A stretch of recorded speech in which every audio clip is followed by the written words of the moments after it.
त्यामुळे आपल्या मित्र पक्षाला काय मिळू नये किंवा काय मिळावं या बाबतीमध्ये ते कधी बोलले आहेत असं मला गेल्या 3 वर्षामध्ये कधी जाणवलेलं नाही.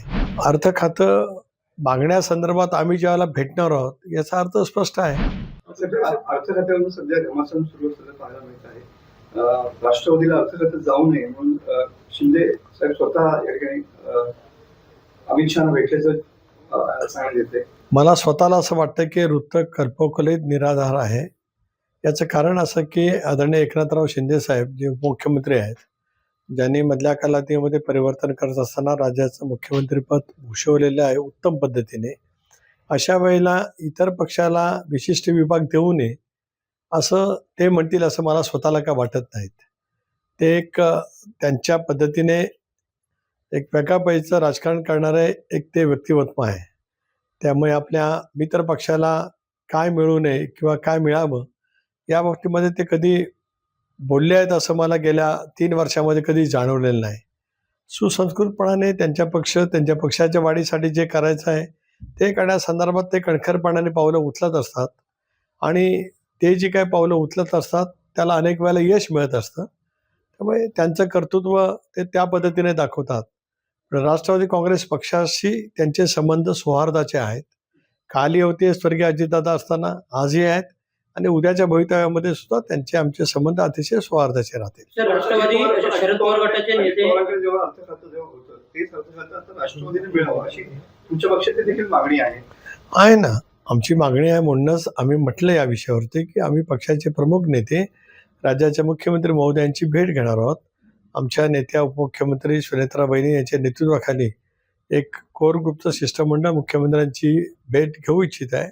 आम्हाला भेट दिल्याच्यानंतर आम्ही या विषयावरती आणि इतर अनेक बाबींवरती आम्हाला चर्चा करायची आहे. त्याला नक्कीच या विषयावरती आम्ही चर्चा करू. पण अर्थखात्यावर किती आग्रही राहणार आहात तुम्ही किंवा राष्ट्रवादी काँग्रेसचा पक्ष? अर्थ खातं मागण्यासंदर्भात आम्ही ज्यावेळेला भेटणार आहोत याचा अर्थ स्पष्ट आहे. सर, राष्ट्रवादी शरद पवार गटाचे नेते जयंत पाटील यांनी मुख्यमंत्र्यांच्या भेटीनंतर काल उपमुख्यमंत्री एकनाथ शिंदे यांची देखील भेट घेतलेली आहे. नंदनवन बंगल्यावर जवळपास 1 तास बंद दारावर चर्चा झाल्याची देखील माहिती आहे आणि यावेळी जितेंद्र आव्हाड देखील उपस्थित होते. नाही, त्याच्यामुळे काय वेगळं राजकीय समीकरण असेल असं मला स्वतःला काय वाटत नाही. जयंतराव हे सुद्धा एक मुरब्बी राजकारणी आहेत, राज्याच्या राजकारणातले. 7 वेळेला विधिमंडळावरती निवडून आले. दीर्घकाळ त्यांनी राष्ट्रवादी काँग्रेस पक्षाचं संघटनेमध्ये नेतृत्व केले, मंत्री त्यांनी राहिलेले आहेत. वेगवेगळ्या कारणासाठी ते भेटू शकतात. त्यात मला स्वतःला काही वेगळं वागवं वाटत नाही. एक आणि पवारसाहेबांचा राष्ट्रवादी काँग्रेस पक्ष आणि त्याची वाटचाल करण्याचा त्यांचा पूर्णपणाचा अधिकार आहे. पण अलीकडे शरद पवार यांचा पक्ष सत्तेत सहभागी होण्याच्या चर्चा जोरदार सुरू आहेत आणि त्यानंतर सुरू झालेल्या या गाठीभेटी, त्यामुळे राजकीय महत्व या गाठीभेटींना आलेलं आहे. एक असं आहे की साहेबांच्या पक्षातील सहकाऱ्यांना सत्तेमधल्या सहभागाच्या बद्दल काय चर्चा आहेत, मला या संदर्भामधले काय माहिती नाही. शेवटी गेली 6 दशकं 60 वर्ष राज्याच्या आणि देशाच्या राजकारणामध्ये पवारसाहेबांची भूमिका एक अहम पद्धतीची राहिली. त्याने केंद्र सरकारमध्ये सुद्धा त्या कालावधीमध्ये अगदी मला आठवतं की 96च्या नंतर जवळपास दर 2 वर्षांनी लोकसभेच्या निवडणुका होत आल्या. त्यावेळेला केंद्राच्या राजकारणामध्ये सुद्धा पवारसाहेबांची भूमिका मोठ्या प्रमाणात राहिली. युपीला ताकद आणि शक्ती देण्यामध्ये सुद्धा किंवा युपीचं गठबंधन ज्यावेळेला झालं 2004मध्ये त्यावेळेला सुद्धा पवारसाहेबांचा पुढाकार त्या ठिकाणी होता. त्यामुळे ते स्वतःच एक देशाचे वरिष्ठ नेते असल्यामुळे त्यांच्या पक्षाने कोणाबरोबर जावं हा शेवटी साहेबांचा त्यांच्या पक्षाचा अधिकार आहे. देखील करू अशा पद्धतीनं शरद पवार गटाची किंवा त्यांच्या खासदारांची सुद्धा भूमिका यावेळेला बदलत आलेली पाहायला मिळते आहे. कदाचित ते एनडीएच्या बाजून झुकताना पाहायला मिळत आहे. नाही, एक असं आहे की सुप्रियाताईंची ज्या ज्येष्ठ संसद सदस्य आहेत त्यांची पत्रकार परिषद मी ऐकली आणि त्यांनी हेच सांगितलं की उद्या जर का डिलिमिटेशन बिल 33% महिला आरक्षणासहित आलं तर त्यामध्ये 71 साली इंदिराजी असताना लोकसभेच्या जागा 542, 543, विधानसभा महाराष्ट्राचे 288 या जागाच्या ज्याला आपण इंग्रजीमध्ये फ्रीज करतो ह्या ज्या केलेल्या आहेत, उद्या डिलिमिटेशन करताना 1/3 महिलांच्यासाठी आरक्षण देत असतानाच या जागांच्यामध्ये वाढ करण्याचा निर्णय भारत सरकारने या विधेयकाच्या मार्फत केला तर आम्ही विचार करू असं ते म्हटलं.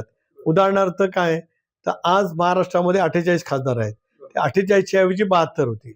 महाराष्ट्रामध्ये 288 विधानसभा सदस्य आहेत, त्याच्यामध्ये 144 वाढ होईल.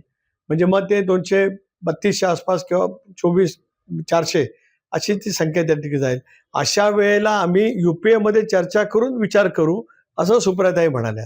काही एक जबाबदार नेते आहेत, त्याच्यामुळे ते त्या पद्धतीने बोलतात.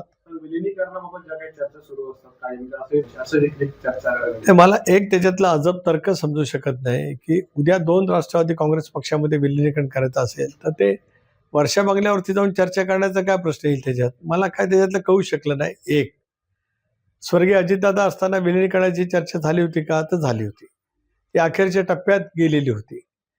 दादांचं दुर्दैवी निधन 28 जानेवारीला झालं नसतं तर कदाचित 15-20 फेब्रुवारीच्या आसपास याचा उल्लेख आदरणीय पवार साहेबांनी किंवा पवार साहेबांच्या पक्षाच्या प्रमुख नेत्यांनी जो केला की 12-15 फेब्रुवारीची तारीख ठरली होती, कदाचित त्या तारखेला दादांच्या नियोजनाप्रमाणे विलिनीकरण होऊ शकलं असतं.